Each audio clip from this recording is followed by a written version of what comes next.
ওই কথাকে নিজেদের গায়ে টেনে নিজেদের গায়ে মেখে ওনারা ক্ষুব্ধ হয়েছেন। প্রিয় ভাইয়েরা, আমি বলেছিলাম যে একদল খেয়ে গিয়েছে, আরেক দল খাওয়ার জন্য রেডি হয়ে আছে।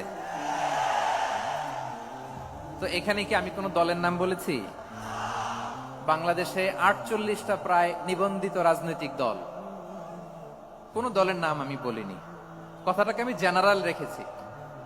দায়ীদের বৈশিষ্ট্যই এটা, দায়ীরা জেনারেলি কথা বলে, যার যেই মেসেজ নেয়ার তারা সেখান থেকে নিয়ে নেয়।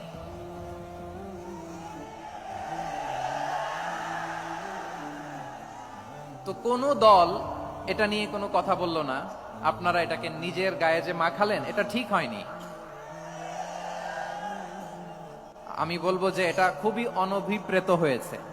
কোন দলকে টার্গেট করে বা কোন দলের পক্ষে আমরা কখনো কথা বলি না। আমরা কোরআনের পক্ষে কথা বলি, ইসলামের পক্ষে কথা বলি, ঠিক কিনা বলেন?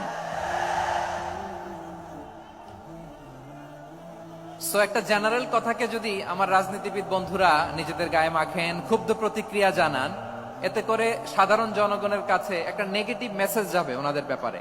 এটা হোক আমরা চাই না। এদেশের